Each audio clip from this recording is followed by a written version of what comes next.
Welcome to my channel. ఈరోజు నేను ఒక హెల్తీ రెసిపీ చేస్తున్నానండి. అది హెల్తీ జ్యూస్, వెలగపండు జ్యూస్. చాలా హెల్తీ అండ్ టేస్టీ అనమాట. చాలా బాగుంటుంది. దీనికి కావాల్సిన పదార్థాలు వచ్చేసి మనం ఇప్పుడు చూద్దాము. వెలగపండు జ్యూస్కి కావాల్సిన పదార్థాలు వెలగపండు, బెల్లం, పెప్పర్. ఇప్పుడు మనము ఒక బౌల్ వెలగపండ్లు, బెల్లమును, పెప్పర్ తీసుకున్నాము.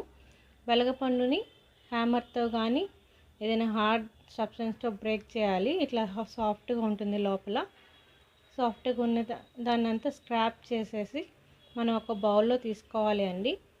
నేను 2 వెలగపండు యూస్ చేశాను.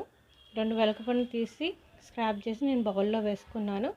బాగా కలపాలి. దాని లోపల సీడ్స్ ఉంటాయి, వెలగపండు పల్ప్తో పాటు బాగా మిక్స్ చేసుకోవాలి. కొంచెం మనం మిక్స్ చేసుకున్న తర్వాత జాగరి యాడ్ చేసుకోవాలి, బెల్లం యాడ్ చేసుకోవాలి. బెల్లం యాడ్ చేసుకొని బాగా మిక్స్ చేస్తే కొంచెం వాటర్ బయటకు వస్తుందన్నమాట. బాగా మిక్స్ చేసుకోవాలి. వెలగపండు ప్లస్ జాగరి బాగా మిక్స్ చేసుకున్న తర్వాత మనకి ఆ కన్సిస్టెన్సీ, నేను చూపిస్తున్న కన్సిస్టెన్సీ వచ్చిన తర్వాత మనము కొంచెం వాటర్ యాడ్ చేసుకోవాలి అండి. బెల్లం బాగా మిక్స్ అయిన తర్వాత వాటర్ తీసుకొని, ఒక గ్లాస్ వాటర్ తీసుకొని, మీకు కావాల్సిన కన్సిస్టెన్సీలో ఎన్ని కావాలంటే అన్ని వాటర్ తీసుకొని యాడ్ చేసుకొని, నేనైతే ఒక గ్లాస్ వాటర్ తీసుకున్నాను. యాడ్ చేసుకొని బాగా మిక్స్ చేసుకోవాలన్నమాట. బాగా మిక్స్ అయిన తర్వాత పల్పు, వాటర్, జాగరి బాగా కలిసిపోవాలి. బాగా మిక్స్ చేసుకున్నాను.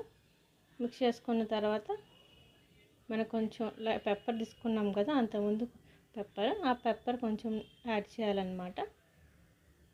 మనం ఈ జ్యూస్ స్ట్రెయిన్ చేసిన తర్వాతనే పెప్పర్ యాడ్ చేసుకోవచ్చు, లేదన్నా ముందే పెప్పర్ యాడ్ చేసుకొని మనం బాగా మిక్స్ చేసుకొని అయినా స్ట్రెయిన్ చేయొచ్చు. అది మీ ఇష్టం అన్నమాట.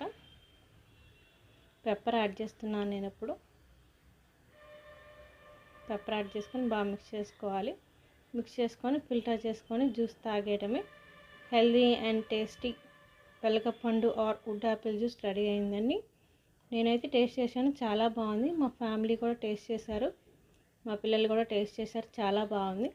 ఇలాంటి మరిన్ని రెసిపీస్ ఆర్ వీడియోస్ కోసం నా ఛానల్ని సబ్స్క్రైబ్ చేయండి.